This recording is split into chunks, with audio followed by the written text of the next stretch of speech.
in section 8.2, which is where we're at, there are two series we know exactly what they do. When they add up to something or other, we got a formula. Geometric series is one of them. The other type of series that we know exactly what they add up to without much effort is a telescoping series.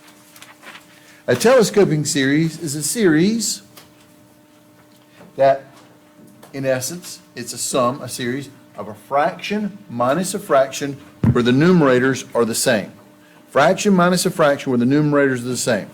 And it's called a telescoping series because, one, the time frame it was invented at, but when you look at it, what's exactly going to happen to this thing?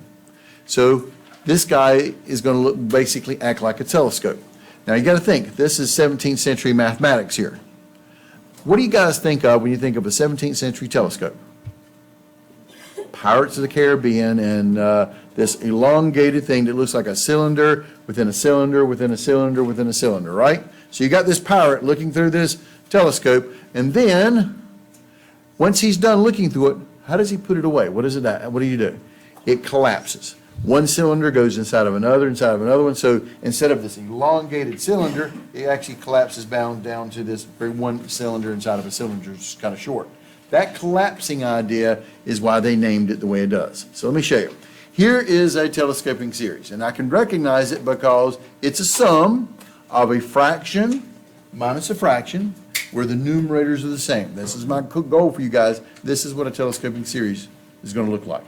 So all you do on a telescoping series is very simply just write out a bunch of terms and catch a pattern. So what does this series start with? This is the sum as n goes from 2 to infinity of 3 divided by n minus 1 minus 3 divided by n plus 1. Okay? I'm going to show you the trick on how to tell how many terms you need to write out. What is the difference in the denominators? What is the difference between n minus 1 and n plus 1? 2. Double it. 4, and add a couple more to that. You should write out 6 terms. If I write out 6 terms, you'll see the pattern. Okay? So, what number do you start with this guy? This one's going to start with what number? 2, not 1, because it said n equals 2. So write out 6 of them. N equals 2, n equals 3, n equals 4, n equals 5, n equals 6, 1, 2, 3, 4, 5, n equals 7, and n equals 8. That should do it. But it goes on forever plus dot, dot, dot. But here we go. Now all you do is plug in the numbers, and don't clean it up, just write them out. And after a while, you can get your pattern on this stuff. So when I plug in n equals 2, that'll be 3 divided by 2 minus 1, which is 1, minus 3 divided by 2 plus 1, which is 3. Plus, plug in n equals 3. This will be 3 over 3 minus 1, which is 2, minus 3 over 3 plus 1, which is 4. Plus, plug in 4. This will be 3 over 3 minus 3 over 5. You can probably catch the pattern from here. This is going to be 3 over 4 minus 3 over 6. But if you're not sure, plug it in again. Plug in 6. 3 over 6 minus 1 is 5. 3 over 5 minus plug in 6. 6 plus 1 is 7, so minus 3 over 7. Plus plug in 7 would be 3 over 6 minus 3 over 8. Plus plug in 8, it'll be 3 over 7 minus 3 over 9, plus dot, dot, dot. And it keeps on going. Now, as you write out these terms, a telescoping series, we know exactly what this thing's going to add up to be. Because when you basically extended out the telescope, now watch it collapse. What I mean by collapsing is this. Each one of these terms, but if you notice, this is a minus 3 over 3. This is a plus 3 over 3. That's going to cancel. Over here, I got plus 3 halves, minus 3 fourths. I got minus 3 fourths, but this is a plus 3 fourths. So this term's going to cancel. Keep on going. This is a minus 3 fifths. This is a plus 3 fifths. This guy completely cancels. And notice something or other. On a telescoping series, when I start writing these terms out, this is the first term to completely cancel. The whole block canceled. And on a telescoping series, as you add more and more terms, you're going to have more and more stuff start blocking off and canceling. Watch this. The next term, this is what I want to show you. Minus 3, 6, plus 3, 6. The next block cancels. The next one, minus 3 sevenths, plus 3 sevenths. The next block cancels. And from that point on, if you just keep writing terms, the rest of the block is going to cancel. And most important, the fractions that you keep adding and subtracting and adding, they're getting smaller and smaller and smaller. They're going to 0. That's why you got to have this fraction minus a fraction look, where the numerators are the same. This describes a traditional telescoping series because the terms have to get smaller. So when you do this, with this block on, cancels. What's left? You've got the 3 over 1 that's left, plus you've got a 3 over 2 that's left. You only have 2 numbers left. And I knew that too, because there's a pattern. What was the difference in my 2 denominators? N minus 1 and N plus 1? What's the difference between those 2? It's 2. That tells me I'm going to have 2 terms left over. And so it's the first 2 terms that I add up to be able to get it. So when you do this, 3 plus 3 halves is 1.5. The answer is 4.5. So for you fraction fans, 4.5, what is that, 9 halves? This series converges to, adds up to 9 halves. Classic telescoping series. And it's the idea of the terms start collapsing. Does that make sense? So, take a look at the next guy. This is the one that should scare you. Great time to review for the old final exam that'll be in a month or so, or 3 weeks actually. The sum as n goes from 5 to infinity of 3 divided by n squared minus n minus 6. And this, the directions say, listen up, the directions are going to say with this stuff, here's a series. Does the series converge or diverge? And if the series converges, find out what the sum is. There's only 2 series we're going to know exactly what they sum up to without much effort. Geometric series and a telescoping series. A geometric series is nothing but a series with numbers raised to powers of n. A telescoping series is a fraction minus a fraction where the numerator is the same. I don't have either one of those in this case, Dr. Taylor. But you do. Let me show you. Look at this series. It's the sum as n goes from 5 to infinity of 3 divided by n squared minus n minus 6. But did you notice that that 3 divided by the n squared minus n minus 6, the denominator factors? How does that denominator factor? N, what times what is 6? The difference by 1. 3 and 2. And it'll be minus on the 3, plus on the 2. Does that make sense? And I can bust this fraction up. Remember, great time to review for the exam, partial fractions. This would turn into a over n minus 3 plus b over n plus 2. These are now, when you factor it, degree 1 terms. So when you break them up, to be a proper fraction, the numerators have to be a degree less than your denominator. Degree less than 1 is a degree 0, aka you're going to have constants, a and b. So remembering your partial fractions, and that's what this is, just to remind you guys, you've seen it before, partial fractions. I'm going to multiply my equation by my common denominator of n minus 3 times n plus 2. When I do, I get 3 is equal to a times n plus 2, because the n minus 3's cancel here, plus b times, here the n plus 2's cancel, you're left with n minus 3. Question? Does that make sense? Now, how many letters you got to solve for? A and B, 2 of them. So I need 2 numbers. Any suggestion on what n's I should use? I should use -2 and 3. We'll use 3 and -2. So plugging in 3 into this guy, I'm going to get 3 equals a times 3 plus 2. So I add plus b times 3 minus 3, which is 0, which completely kills off that term. So 3 equals 5a. So a is going to be equal to 3/5. Now plug in -2. You get 3 equals a times -2 plus 2 is 0, plus b times -2 minus 3. A times 0 cancels. You're left with 3 equals -2 minus 3 is -5b. Divide by -5 and you get b equals -3/5. So this series is now going to turn into the sum as n goes from 5 to infinity of a, which is 3/5 over n minus 3, plus b, which is -3/5 divided by n plus 2. And plus a negative means he's minus. You've got a series where you got a fraction minus a fraction where the numerators are the same. It's 3/5 minus 3/5. Does that make sense? It is a telescoping series. But you knew that from the directions is what I'm also hinting at you guys. By the directions, here's the series. Find out if it converges or diverges, and if it converges, find its sum. There's only 2 series we're going to ask you to find its sum. It's either got to be a geometric or a telescoping series. Otherwise, the answer is going to be divergent every time. Okay? So, here's my question for you. Now, I got to come up with a new example because I'm the one that made up this example. And then after I made it up, I kick myself every year. How many terms do I need to write out? Okay, what is the difference between n minus 3 and n plus 2? 5. Double it. 10, and add a couple of more. 12. I got to write out 12 terms. Yay for me. And for you too, but here we go. You write out 12 terms. You take the difference between the two denominators to show your work. Take the difference in the denominators, double it so you can show the canceling, and add just a couple of more so you can really show the canceling. Okay? So here it comes. All right. So we got to start with n equals 5, and I need to write out 12 terms. So n equals 5, n equals 6, n equals 7, n equals 8. Remember, it's going to be plus here.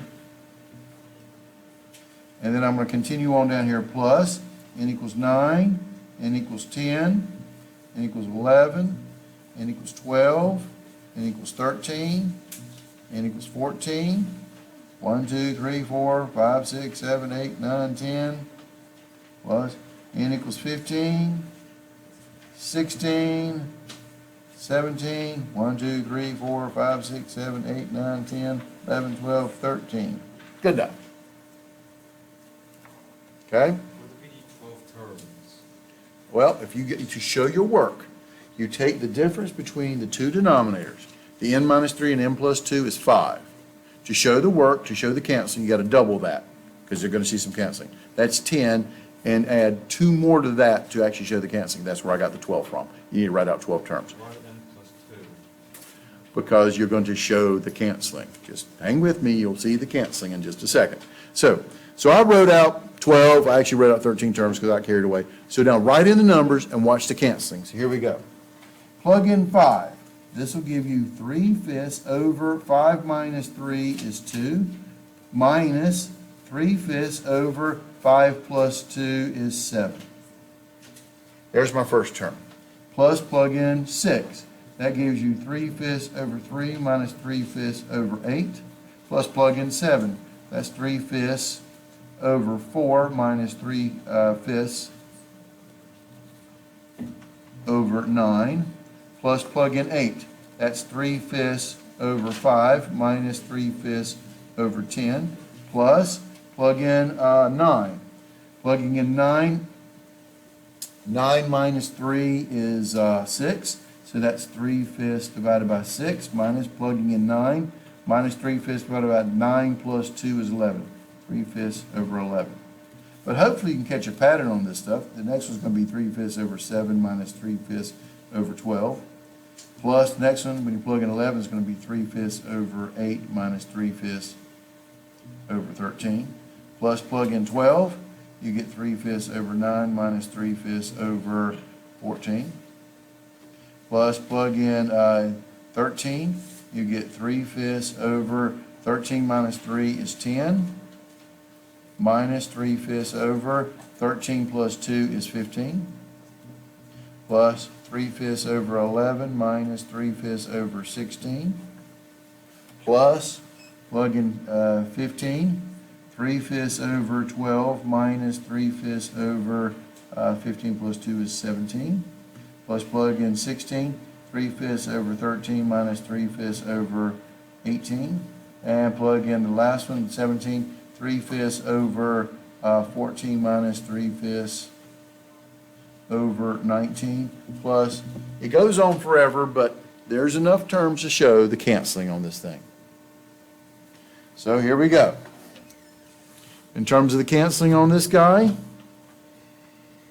you got 3/5 divided by 2 minus 3/5 divided by 7. So if you look over here, the 3/5 divided by plus 3/5 divided by 7, this is the first term to cancel. And now the first minus and the first plus. The minus 3/5 over 8 and the plus 3/5 over 8 cancel. The next one is going to be, the minus 3/5 over 9 and the plus 3/5 over 9 are going to cancel. Next one, the 3/5 over 10 and the minus 3/5 over 10 cancel. The next one, minus 3/5 over 11 plus 3/5 over 11 cancel. The next one is going to be minus 3/5 over 12 plus 3/5 over 12 cancel. And right here is the first block that completely cancels. But you want to show one block and at least one more block to show the canceling is going on. This is showing your work. So with the next one, n equals 16, the minus 3/5 over 13 and plus 3/5 over 13. So notice the next block cancels. And I did write one more just for good measure. The minus 3/5 over 14 plus 3/5 over 14 continues to cancel all the way down the line. So since once you got that first block to completely cancel, everybody behind him is going to cancel. What's left over? What's left over are these terms. It is 3/5 over 2 plus 3/5 over 3 plus 3/5 over 4 plus 3/5 over 5 plus 3/5 over 6. How many terms are left over? 1, 2, 3, 4, 5. Again, showing the pattern. Now, you'll notice that they all have the numerator in common, so I'm going to kind of show you the quick way of adding these kind of stuff on the calculator here. So, I'm going to pull out the 3/5 and pull it out as 3/5 with the parentheses around it, and then it's going to be 1/2 plus 1/3 plus 1/4 plus 1/5 plus 1/6, and I stop at the sixth. So my answer is 0.87 or 87 over 100. This is what the series geometric, in this case a telescoping series, converges to. It adds up to be 0.87 or 87 100ths. Yes? Could you show me exactly why do we need to have n to have 12 terms? Well, no, I need to write out 12 terms because, as I mentioned to you before, the difference between your two denominators is what's the number of terms that are going to be, that's going to have the constants in it. You notice the difference between n minus 3 and n plus 2 is 5 terms. But to be able to show the canceling, you're going to have 5 more terms to cancel, show the canceling stuff out, and to show at least a couple of blocks canceling. That's why I always say plus 2. That's where I got the 12 from. It's catching a pattern on these terms. Why, I still don't get why plus 2. The plus 2 is because right when you do 10 of them, you get the first guy to cancel, but the first block doesn't completely cancel. It's the next term up that actually shows the block canceling, and this is showing your work with this stuff. But what terms are canceling. All right, now, as I mentioned to you guys before, there are 7 tests that you guys are going to have to memorize in this class for the series part. 7 major tests, because it's basically, it's going to be problem recognition. Your first test is called the divergence test. All right, so label him with a big old number 1. It's called the divergence test, and this is a theorem, but we say it's a test. Here it is. It says this. If AN does not converge to 0, i.e. if the limit as n approaches infinity of AN doesn't equal 0, then the sum as n goes from 1 to infinity of AN will diverge. In very simple terms, here's the deal. If you've got a series and you just so happen to notice that the sequence part of the series, and you mentally look at it and go, hey, this doesn't get smaller. It either maintains the same or gets bigger. It doesn't go to 0. Automatically, the series, when you put a big sum in front of it, when you start adding it up, it automatically diverges, goes to infinity. Here's an example right here. Take a look at this series right here. This is the sum as n goes from 1 to infinity of n squared plus 4 divided by 5n squared plus n plus 7. And I tell you a question. Here's the series. Does it converge or diverge? That's what I want to know. Well, you should have noticed this. Note that when I take the limit as n approaches infinity of the sequence part of your series, which is the n squared plus 4 over 5n squared plus n plus 7, what do you get? Now, officially, you're supposed to plug in infinity. Infinity squared is infinity plus 4 is infinity, divided by 5. Infinity squared is infinity times 5 is infinity plus 7. It's infinity over infinity. And you can L'Hopital rule this thing a couple of times if you need to be able to figure out what it's going to, the limit it's going to go to. Or you can use the stuff we taught you way back when in Calculus 1. And this being that the degree of the top is equal to the degree of the bottom. The degree of the numerator equals the degree of the denominator. The answer is always the ratio of the leading coefficient when you do your limit to infinity. What's the answer? 1/5. You're in Calc 2. We're happy when you do this to us, okay? It's 1/5. But 1/5 is not 0. So in other words, when I take the limit of this sequence part and I get 1/5, this series is basically taking 1/5 plus 1/5 plus 1/5 plus 1/5 plus 1/5 an infinite number of times. And what's 1/5 an infinite number of times added up? Infinity. So therefore, 3 dots in a triangular fashion means therefore the sum as n goes from 1 to infinity of n squared plus 4 divided by 5n squared plus n plus 7 is divergent by the divergence test. Because what's going on in chapter 8.3 and beyond is we're going to change the directions on the questions. In questions in chapter 8.2 is pretty much this. Here's a series. Does it converge or diverge? And if it converges, find its sum. It's got to be either geometric or telescoping. And so now we're going to look at in chapter 8.3, we're moving on. We're going to give you a series and just go, hey, does this series converge or diverge? Does it add up to be a number, or is it going to blow up to infinity when you add this stuff up? So you got a 50-50 shot on every question. Great, I got a half a chance to pass this class. No, wrong. Because you have to prove it. We're getting into this concept of math proof. Math proof is you got to give me a statement of reason why. So look at this one. This series diverges by the, what did we actually show? Since I showed you the limit of the sequence part was not 0, the divergence test tells me this thing diverges. This thing's divergent, the statement is by the divergence test. This is one of these 7 tests you're going to have to memorize. It's going to be important because it allows you to prove your answer. Not just, oh, it's divergent. You got to tell me why. This is by the divergence test. Does that make sense? This is where we're going with this stuff. Now, here's the deal. Very important. What does the divergence test tell you? If I got a series and I notice that the sequence part of my series, when I take its limit and I don't get 0, the series is going to diverge. If I do get 0, what is this test telling me? Absolutely nothing. If you sum up to 0, it may converge or it may diverge, but you're guaranteed if the limit of the sequence part doesn't give you 0, the series is automatically going to diverge. If you do get 0, well, don't worry, we got 7 tests to worry about. We got some more coming down the road, okay? Also, here's the other deal. What is this test called? The divergence test. You know what it tells you? It tells you when a series is going to diverge. How many times have I seen on tests and on final exams when I have to grade that cumulative final exam thing for you guys, I have some poor student sit there and tell me, this series converges by the divergence test. Let's think about the logic of that statement. It converges by the divergence test. That's about as moronic as you can make it. Think about it. The divergence test only tells you when it's going to do what? Diverge. You can't converge by a divergence test. I'm sorry, that's just not the way English works, or math in particular. So pay attention to what you write down. Just don't make up stuff and throw it down, because it's got to actually make some sense out of this stuff. But I've seen that every semester. Some poor sap does that, and I'm like, wow. Hope it's not me. That was your professor. All right, so here we go. Keep going. Now, the other thing you guys are going to have to know is named series. Named series. Right now, you know 2 named series. What are they? The geometric series and the telescoping series. Here's your 3rd named series. It is called the harmonic series.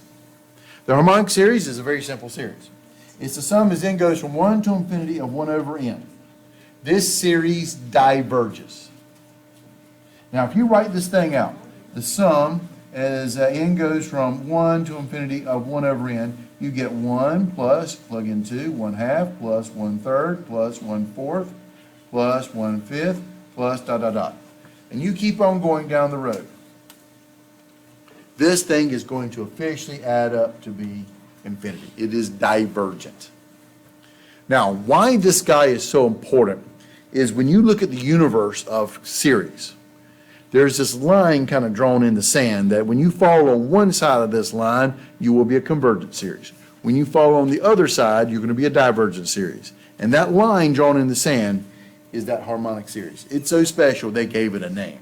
Harmonic series. The sum as n goes from 1 to infinity of 1 over n. And it diverges. So we give an example like this. I got the sum as n goes from 1 to infinity of 3 over 5n. And the directions now are this. Here's the series. Does it converge or diverge? And why?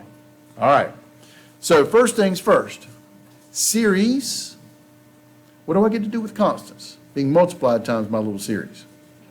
Pull them out front. Just like we did any derivative calculus and integral calculus. Constants can be pulled out front. So this is equal to the sum as n goes from 1 to infinity of, well, I can pull the 3/5 out front, and I'm left with just 1 over n. So the sum as n goes from 1 to infinity of 3 over 5n is the same thing as 3/5 times the sum as n goes from 1 to infinity of 1 over n. And now you recognize it. What's this guy's name? This series is the harmonic series. And what does the harmonic series do? Diverges. And that is the answer. This is the harmonic series. It diverges. And that's your statement of proof. Does that make sense? You got to recognize these guys. Because what was going on down the road is things like this. The combination of series. When you have a combination, what you're going to have here is this. If you got the sum as n goes from 1 to infinity of an, and the sum as n goes from 1 to infinity of bn, and they're both convergent series, then we can take the sum as n goes from 1 to infinity of an plus, or minus for that matter, bn, and a sum or difference of two convergent series is also going to converge, and the sum as n goes from 1 to infinity of a constant times an. As we just mentioned, constants pull out front, so you're going to get constant times convergent to a number is going to still converge to that constant times that number. So the sum and products of convergent series are still going to converge, is what we're saying here. Okay? So that leads us to the web work section on this stuff. And comparing the two things. Because one of these things you'll notice about the harmonic series is the 1 over n, if you look at the sequence part, the limit does go to 0, but the series still diverges. Okay? And that's what they're trying to show you here. Decide whether the given sequence or series is convergent or divergent. If convergent, enter the limit for a sequence or the sum for a series. If it's divergent, enter div, classic web work here. So I've got the sequence 5 over 4n.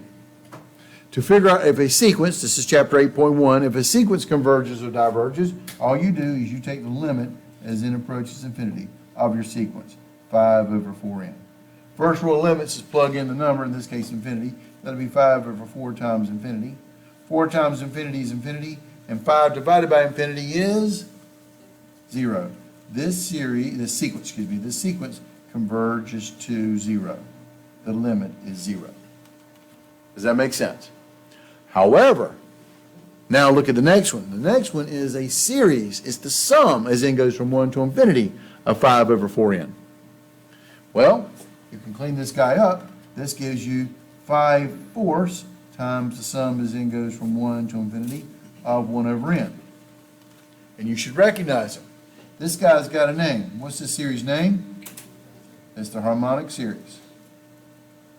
And what does the harmonic series do? Diverges. So on this problem, on web work, you're going to type in div. It diverges. Even though the limit went to 0, don't care. When you sum up a harmonic series, that sucker's going to blow up on you. Does that make sense? Harmonic series diverges. But take a look at these guys. Determine the sum of the following series. Now look at it. It is the sum as n goes from 1 to infinity of 2 to the n plus 5 to the n divided by 8 to the n. The first thing you should notice is this. I got a bunch of numbers raised to n power. What kind of series is it?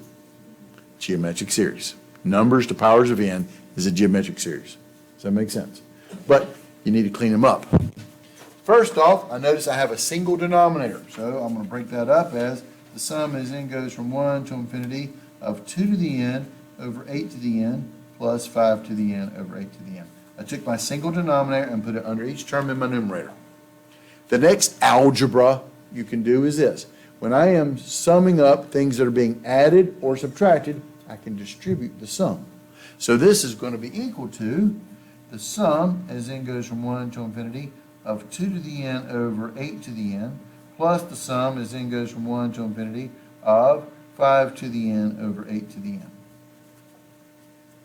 I'm going to clean this up a little bit more.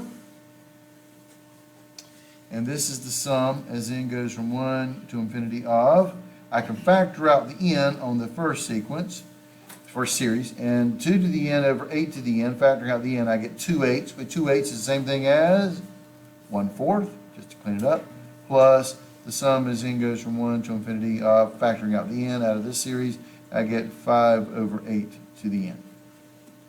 So to figure out what this big series is going to add up to, I'm going to have to figure out what these little series are going to add up to. So it's just great for me, just turned into two different problems. But they are geometric series. So remind you that you have memorized the geometric series, and I'll write it up here for geometric series formula. The sum as n goes from 1 to infinity of a r to the n minus 1. This is going to be equal to, it's going to converge to, add up to the number a over 1 minus r if the absolute value of r is less than 1, and it's going to diverge if the absolute value of r is greater than or equal to 1. Things you have memorized. And periodically throughout the rest of the semester, we're going to give little pop quizzes to see how much of this mess you got memorized. Because what most people do is they wait till the last moment to try to get this stuff, shove it in their brain, and then because we just keep adding more and more stuff. You got to get this stuff down. So be prepared for pop quizzes. All right, so here we go. This geometric series needs to have a power of n minus 1. We've got a power of n. We got too many. How many too many do I have?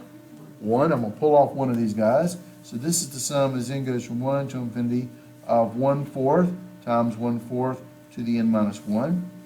In this problem, as I analyze it, a is equal to 1/4, and r is also equal to 1/4, and the absolute value of r, which is 1/4, is less than 1. So this part of the series, this series is going to converge to the formula a over 1 minus r, which will be 1/4 over 1 minus 1/4, which is going to be 1/4 divided by 1 minus 1/4 is 3/4. When you invert and multiply, I get 1/3. That's what this series adds up to be. When you divide by a fraction, invert, multiply, force cancel. Just FYI. Yes? So if you pull out the 1/4, so you try to get like n minus 1. Exactly. So this is your a and this is your r to the n minus 1. Right. But you're like pretending this 1/4 holds a specific power, right? No, it's n minus 1, so the r is what I'm analyzing. And when the geometric series, when r, absolute value of that r is less than 1, it's going to converge to that. How do you like make it form up for a geometric series? Now, it's automatically a geometric series because you get a sum of a number raised to an n. You're just trying to take this series and write it into a particular format so you can read off a and r. Now, that's doing the algebra. And basically, I'm doing pulling off what I don't need because I need a power of n minus 1. And I'm doing the algebra on the series to be able to turn it into a r to the n minus 1. So I'll do the same thing on this one. I got the sum as n goes from 1 to infinity of 5h to the n. But the geometric series needs some kind of a number raised to an n minus 1. Look at the n. The power is n. I need n minus 1. Once again, I got too many. How many too many do I have? 1. I'm going to pull off 1. So this will be the sum as n goes from 1 to infinity. I'm going to pull off one of the 5/8, and that's going to leave me with the other 5/8 raised to the n minus 1. So in this part, a is going to be the constant out front, which is 5/8, and the r is the thing being raised to the n minus 1 power, which is 5/8. So the absolute value of r, absolute value of 5/8 is 5h, which is also less than 1. So this series is going to converge to the formula, once again, a over 1 minus r, but in this part, a is 5/8 over 1 minus r is 5/8. So this is 5/8 divided by 1 minus 5/8, 8/8 over 5/8 is 3/8. Invert and multiply, that'll be 5 over 8 times 8 over 3. I end up getting 5/3. So this part converges to 5/3. But the question is, of course, what does the original series, which is the sum as n goes from 1 to infinity of 2 to the n plus 5 to the n over 8 to the n, what does it converge to? Well, you need to add these two answers together from that big old plus up here. So this series converges to 1/3 plus 5/3, which makes it 6/3, which is also known as 2. The series converges to 2. Does that make sense? Breaking up two series, figuring out what both of them converge to, and then adding the answer back together again. But geometric series also have other formats. So I want you to recognize this one because this is the type of format they love to throw on the old final exam at you guys. So here it is.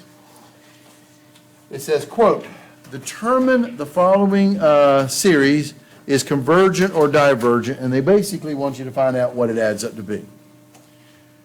Now to figure out when they write out a geometric series. So this is going to be a geometric series, and you're used to having a geometric series in this formula. The sum is n goes from 1 to infinity of a r to the n minus 1 geometric series.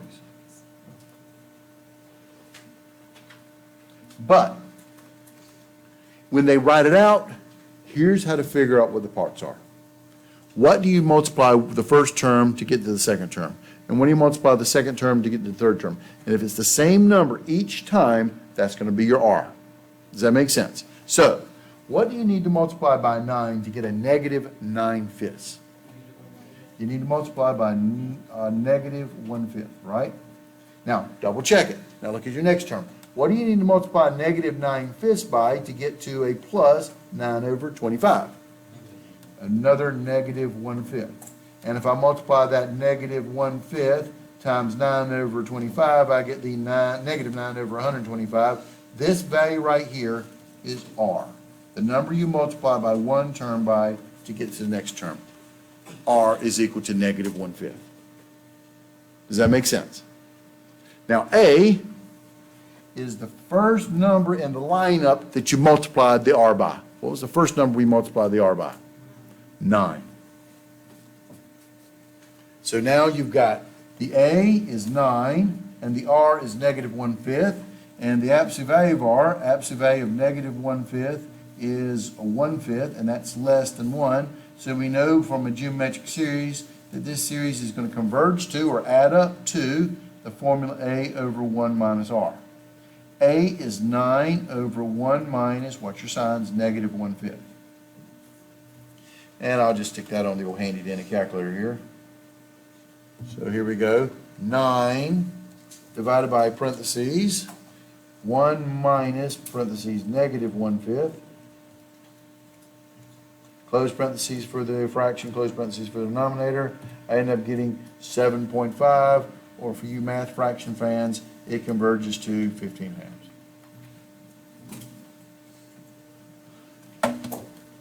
They love to throw one of these guys at you guys where they don't, I mean, don't get me wrong, we're going to give you tons of sum of whatever, and you have to pull off your powers and stuff like that to manipulate it, to turn it into a geometric series A, R to the n minus 1. But they love to give you one that's just written out, and you, what does it add up to? And you got to recognize this is geometric series. A is going to be the first number you multiply the R by, and R is the number you multiply the first one by to get to the second one, which is multiplied to get to the third one, which is to multiply the same number to get to the fourth one.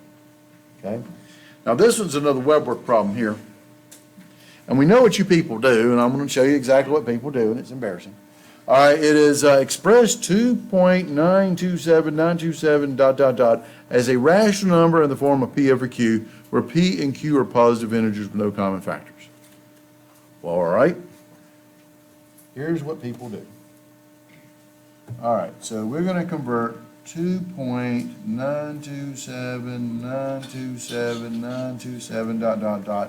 and they want me to write it as a fraction. No worries. 2.927927 . Just throw it out there a few times, and then hit the old math, convert answer to fraction, and I get 325 over 111. And P is going to be 325, Q is 111. You typed in on web work, and magically everything is UNC Charlotte Green, and you actually think you've done something, except really you lost brain cells because you all did was push buttons on a calculator. You actually didn't learn anything. But that's what people are going to do. I know that, and they're going to get credit for it, but it's a real waste of money and time and stuff because all you did was push a button. So here's the deal. Let me show you how to really do this problem so you guys can do it too. We're trying to teach you guys something or other. Here's properties, it's the property of repeating decimals. All right, what you should recognize is this. Take the number 2.927927, and write it as a fraction. Well, you got the 2 part, that's not being repeated, but the 927, that's tenths, 100,000, that'll be over 1,000. Plus the next 927 is over tenths, 100,000, 10,000, 100,000, million, so that's a million. Plus the next 927 is over tens, 100,000, 10,000, 100,000, million, 10 million, 100 million, billion, billion. Plus dot. Now, write it out.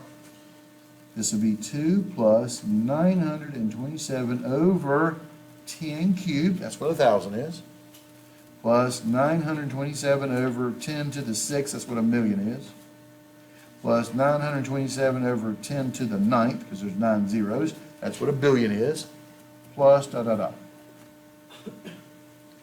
Now, I've written out the geometric series, but you got to pay attention. This is the repeating decimal part. What do you got to multiply the first term by to get to the second term? What do I need to multiply 927 over 10 cubed to get 927 over 10 to the 6th? 1 over 10 cubed. And what do I need to multiply 927 over 10 to the 6th to get 927 over 10 to the 9th? 1 over 10 cubed. So your R is going to be 1 over 10 cubed, so it's just like the problem we just did.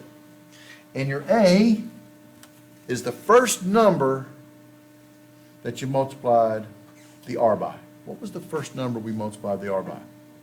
I didn't multiply it by 2. That was just a number they chunked out front. It was, the first one was the 927 over 1,000 or 10 cubed. This was the first term we actually started multiplying the 1 over 10 cubed by to be able to get to the next term. And then that was the geometric pattern. So this is going to be a geometric series here, and then we're going to have to add 2 to it. So from the geometric series, we get the formula, the absolute value of R is going to be 1 over 10 cubed, which is 1 over 1,000, which is less than 1. So this series is going to converge to, add up to, A over 1 minus R. That'll be 927 over 1,000, A, over 1 minus R, which is 1 over 1,000. Now, cleaning it up, this is 927 over 1,000 divided by what's 1 minus 1 1,000? 999 over 1,000, right? 1,000 over 1,000 is 1 minus 1 over 1,000 is 999 over 1,000. And when you invert and multiply, the thousands cancel, and you're left with 927 over 999. Does that make sense? This is your geometric series. And to actually get the answer, what you want to do here is do this. You want to sit there and take, and then you have, don't forget, you got to add 2 to it, so it'll be 2 plus 927 over 999. Putting the 2 back on there. And how to get this is 2 and 927 over 999. Multiply 999 times 2 and add it to 927. And you end up getting 2,925 over 999. But then you want to reduce the fraction. So you can factor out the 9. That gives you 9 times 325. 999 is 9 over 111. The 9's cancel, and you're left with 325 over 111. This is your P, and this is your Q, and this is your answer. Does that make sense? Now, what this really is a game of, do you guys know the powers of 9 and the repeating decimals? If you've ever played with your calculator, to get those repeating decimals out of this thing, basically you just got to put the digits you want to repeat on your calculator. For example, what is 1/3 decimal-wise? 0.333333. It's 3 divided by 9. You put whatever you want to repeat divided by 9, it'll make it repeat. 3 over 9 is 0.3333. All right, try this one. What is, for example, I have 2 digits. I want 0.23232323. So I want to take 23 and divide it by these 2 terms on this one, So if I divide by 9, it makes the 23 repeat. Right? And if I want 927 to repeat, 927, 927, there's 3 digits in this one, so I divide by 999 and watch it repeat. Okay?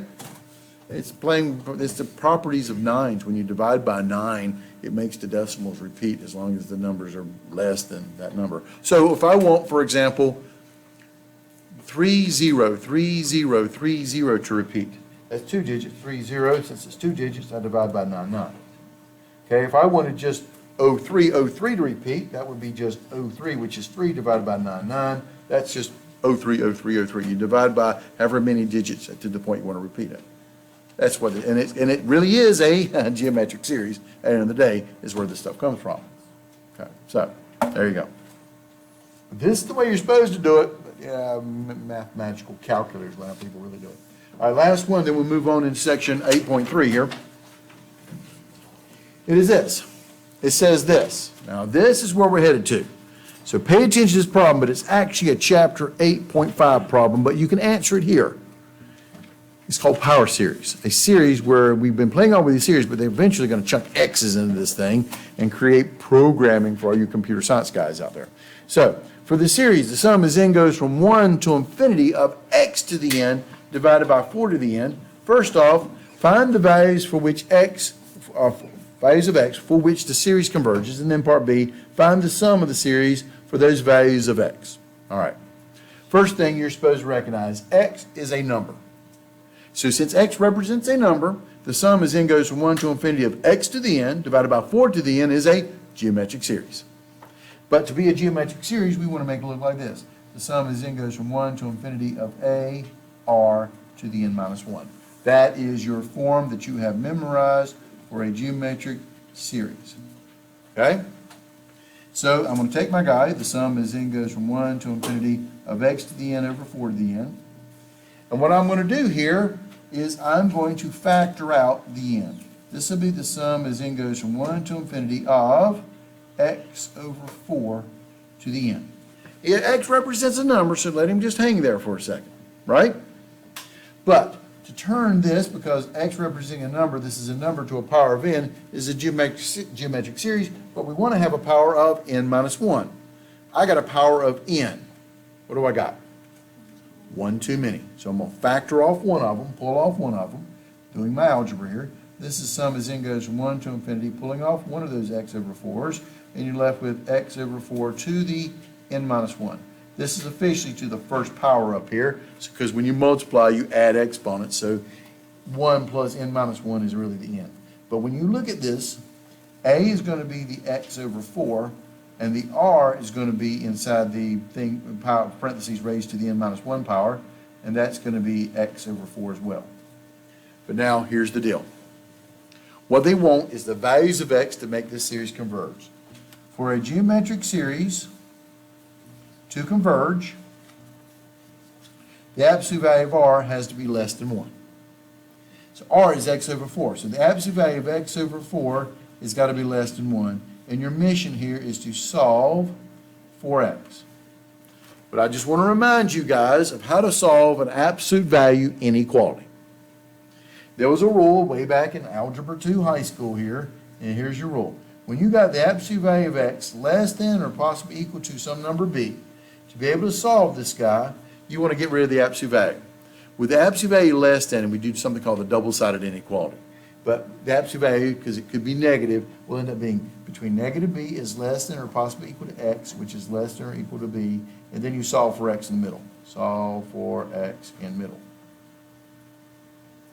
That was the rule way back when in high school, okay? But what we got over here is this. The absolute value of x over 4 is less than 1. Using the form of how to solve an absolute value inequality, you get to drop the absolute value, but you put negative 1 is less than x over 4, which is less than 1. Then you got to solve for x in the middle. How do I solve for x in the middle? I'm going to multiply all sides by 4. This cancels. That leaves me with negative 4 is less than x, which is less than 1 times 4, which is 4. This is what they call the interval of convergence. This is the answer for part A. In other words, any value between -4 and +4 will make this series converge. Equal to 4, equal to -4, it will diverge. Less than -4, bigger than -4, it'll diverge. Only between -4 and 4 will any number, pi. Pi is 3.14, less than 4. You chunk pi in for x, that'll make that series converge. Does that make sense? And then part B asks you for find its sum. Well, find its sum, because this is a geometric series. A geometric series, as long as the absolute value of r is less than 1, will add up to the formula, converge to the formula a over 1 minus r. And from this problem, we know that a is x over 4 and r is x over 4. So this would be x over 4 divided by 1 minus x over 4. Now, you do want to clean this guy up, because this is what it's going to converge to. Regardless of what x is, between -4 and 4 that is, when you plug it in, when you put it into the series, this is what it will add up to. But they want a nicer formula. You'll notice the numerator and the denominator both are fractions, and they have the common denominator of 4. The trick on cleaning this up is multiply the numerator by 4 and the denominator by 4. And in the denominator, you're going to distribute. So this will clean up. X over 4 times 4 is x over 1 minus x over 4 times 4. 1 times 4 is 4 minus x over 4 times 4. The 4's canceled. You're left with x. The little bit neater formula, but this is what the geometric series is going to add up to. So if you plug in x is pi, 3.1415926, whatever, it's less than 4, it's going to converge, and when the series is going to converge to pi divided by 4 minus pi, whatever number that is. That's what the series is going to add up to. They wanted it in terms of x, so this would be the answer to this problem here. Quote, find the values of x for which the series is convergent. That's between -4 is less than x, which is less than 4, and find the sum. The sum based upon x is going to be x over 4 minus x. All right, chapter 8.3. Chapter 8.3, as I mentioned to you guys before, in this particular section, our directions are going to change. In chapter 8.2, directions were, here's the series. Does it converge or diverge? And if it converges, a series converges, find its sum. Find out what it converges to. But there's only two series we know exactly what they converge to without much effort. Geometric and telescoping series. We're going to introduce more series to you guys, but the directions have changed. So you know when to do chapter 8.3 stuff. Directions are now, here's a series. Just tell me if it converges or diverges. Tell me if it adds up to a number, or is it going to blow up to infinity? Does it converge or diverge is what we're going to ask. But you're going to have to give me some kind of mathematical reason and proof. That's where those, quote, name series and the test are going to come from. Right now, you've only had one test. Well, hopefully you watched the awesome pre-section video on this stuff, because I introduced some of these new concepts, or I bet did, on these new concepts and stuff like that. So we're going to be introducing new tests. So please take notes off the problems we did on the video, because that's what these guys are. So let's come over here to the algebra review. Now this algebra review is just to kind of show you the math algebra with stuff we're going to be doing. One of the tests when we get there is going to be called a comparison test. So you got to be able to compare series. One has got to be greater than the other, greater than or less than. That's what we're really looking for. Yeah. That's because you didn't get the new notes on it and stuff like that. I can print this up for you later. But let's take a look at this thing here. You've got 5n squared plus 12 versus 5n plus 1. We're going to compare. One's got to be bigger than the other. Which one's bigger? 5n squared plus 12 versus 5n squared plus 1. Adding 1 or adding 12? Adding 12 is going to be bigger. So this will be greater than. Okay? We're going to compare series. So if this is a series, I took summation from it, this series will be bigger than this series. But what about this guy here? What about 1 over 5n squared plus 12 compared to 1 over 5n squared plus 1? When you add something to the denominator, make the denominator bigger, it makes the overall fraction what? Smaller. So now the 1 over 5n squared plus 12 would actually be less than 1 over the 5n squared. in terms of your comparison. Does that make sense? Bigger the denominator, the smaller the fraction. Bigger the numerator, bigger the term in fraction, okay? But again, you'll see this when I get to the comparison test. But there's a test that's before that, and that test is, now let's think about it for a second. What does summation remind you of? Hint, chapter 5.1. Integration. Riemann sums, right? So there's got to be some kind of connection between summation and integration. This is calculus 2, so if you haven't integrated anything in a while, you should feel bad. So we should be back to integration. It's called the integral test. And this is what this test says. So in terms of test, this is your second test. Number 2 out of 7 you're going to have memorized. The integral test is very straightforward and it makes logical sense. And that is this. Given a series, so you're going to be given a series. The sum is n goes from 1 to infinity of an. An is the sequence part. So an is some kind of a function in terms of n. And if you replace n with x's, and you look at it as a true function, and here's the deal. The function, which comes from the sequence part, has to be positive. That means when you graph it, it's above the x-axis. It's got to be decreasing. It's going to be going down. And it's got to be continuous. For any x's that are greater than or equal to 1, that's all you care about. If less than 1 and stuff you don't care about. Any x is greater than or equal to 1, then here's the deal. When you integrate the function from 1 to infinity of f of x and it converges, then the series converges. And if you integral from 1 to infinity of f of x dx diverges, then the series diverges. Whatever the integral does, the series is going to do. Okay? But one more thing. When you integrate, you get the, quote, area under the curve. And it converges. It is an improper integral. There are infinities on the bounds on this thing. But it gives you the area under the curve. So if, let's say you integrate this guy and you get an area of 5. What is the series going to add up to be? I don't know, actually. I know it's going to be less than 5. Because when you integrate, you're integrating between 1 and infinity. You're going to get every number, because it's a block between 1 and infinity. That includes 2, 3, 4. It also includes 5 halves, pi thirds, every number you can think of. Does that make sense? Between 1 and infinity. When you do series, you only do the countable numbers, the natural numbers. 1, 2, 3, 4, 5. That's the only numbers you're analyzing. You don't analyze the fractions between digits. So when an integral converges, the series is also going to converge, but what is it going to converge to? Something less than the integral, because this is the maximum area under the curve. This is everybody under it. This only deals with the natural numbers, 1, 2, 3, 4, when you look at the series part. So, and one last one. This is not in your textbook, but for problem recognition stuff, here's the deal. When am I going to use the integral test? Number 1, function's got to be positive, decreasing, and continuous. Yeah, great. Here's the other rule. Use the integral test if you can actually integrate the function. Don't use the integral test if you can't integrate that darn function, because that's just wasting your time. Think about the logic behind this.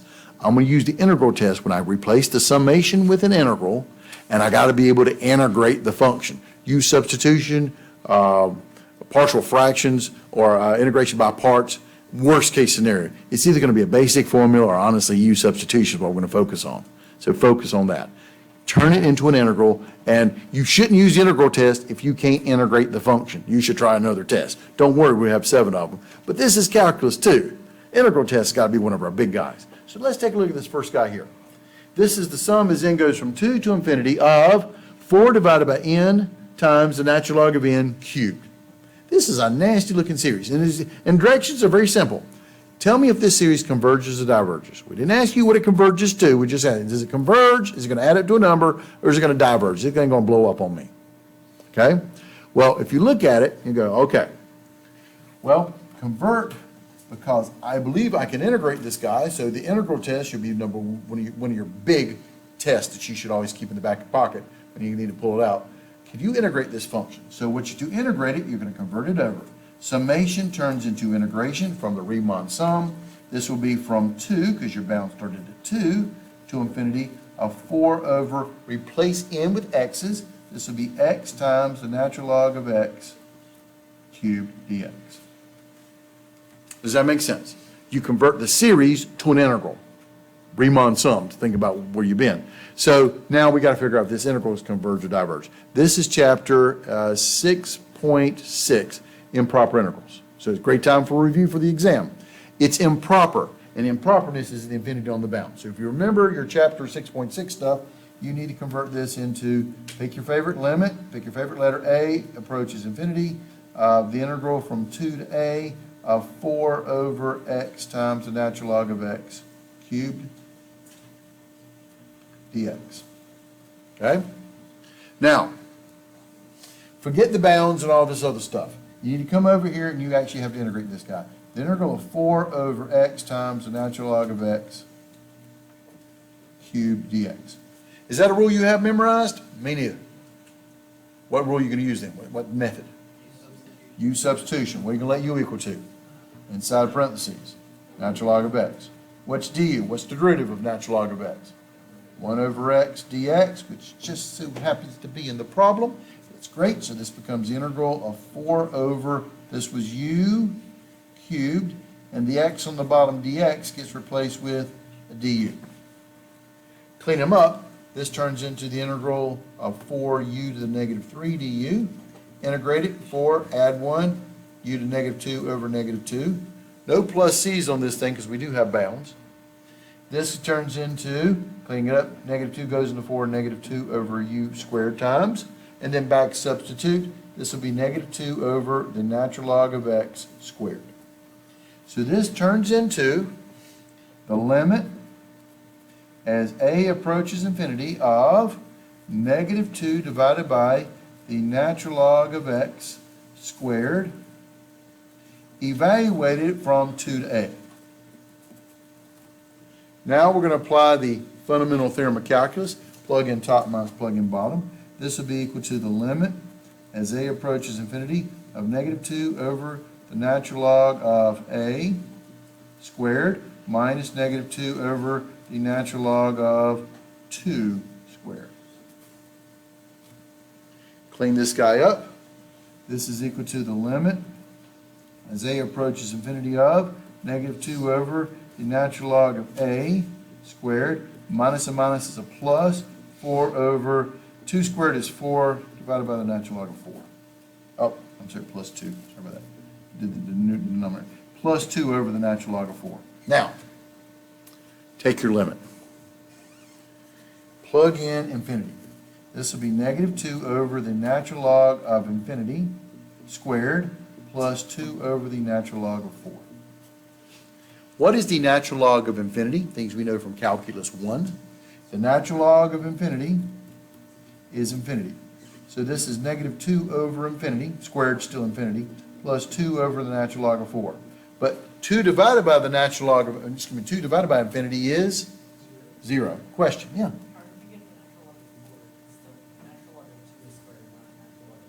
Oh, thank you. It is the natural log of 2, quantity squared. Thank you. It's the natural log of 2 squared. I'm sorry. I dropped the parenthesis and then made a careless error. All right. Does that make sense, though? It's natural log of 2 quantity squared. The square's on the outside, so I can't actually square up the number. So that is the natural log of 2 quantity squared. This would have been the natural log of 2 squared. All right, so this is natural log of 2 squared. But the infinity on the bottom makes it go to 0. So plus 2 over natural log of 2 quantity squared is 2 over the natural log of 2 squared. You got a number. So the integral converges to 2 divided by the natural log of 2 squared.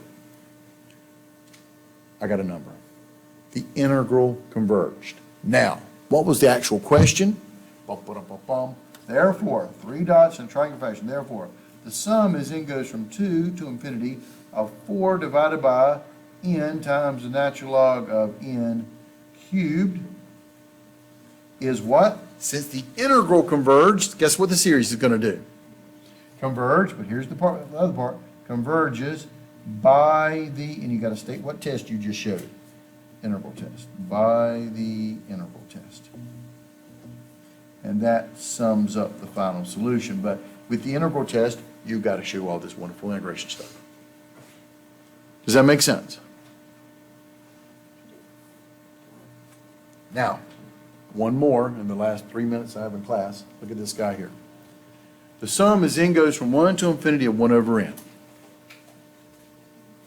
Personally, if I put this on a test, the answer that I would expect would be what? What is this series going to do? Why? Harmonic series. It's divergent because it's a harmonic series. But you know what? I didn't prove it to you. You had to take my word for it. I wrote a harmonic series. Sum as n goes from 1 to infinity of 1 over n diverges. That's all I did. I gave it to you. I didn't prove it to you. Let me prove it to you. So you're gonna have to go in test, you're gonna have to tell us what test are we supposed to use? Nope, you're going to have to know that. But there's going to be more than one test you can possibly use, but you're going to know these tests enough. Might have different answers. No, there's only one answer. Things either going to converge or diverge. There's only one answer to this stuff. But there's more than one test you could use. I'm going to use on this one the integral test because I can integrate it. So, the sum as n goes from 1 to infinity of 1 over n. You're right, it's the harmonic series. I'm going to write that down. Harmonic series, just like you guys told me. Harmonic series, and what does the harmonic series do? Diverges. That's the answer. It's divergent, but I got to prove it. So I'm going to prove it by the integral test. I'm going to convert the summation to an integral from 1 to infinity of 1 over x dx. Summation, sum turns into an integral of, replace n with x, 1 over x dx. Now, it is improper, so you have to write this properly. This is a great time for review. Take the limit as your favorite letter a approaches infinity of the integral from 1 to a of 1 over x dx. Integrate it. This one I don't need to use u substitution or anything. I know the integral 1 over x. What's the integral 1 over x? So this is the limit as a approaches infinity of the natural log absolute value of x evaluated from 1 to a. According to the fundamental theorem, plug in top minus plug in bottom. This is the limit as a approaches infinity of the natural log of a minus the natural log of 1. By the way, what's the natural log of 1? Things you're supposed to know from high school. 0. So this is equal to the limit as a approaches infinity of the natural log absolute value of a. When I plug in infinity, this is the natural log of infinity. But from calculus 1, we know the natural log of infinity is infinity, which means the integral is divergent. Does that make sense?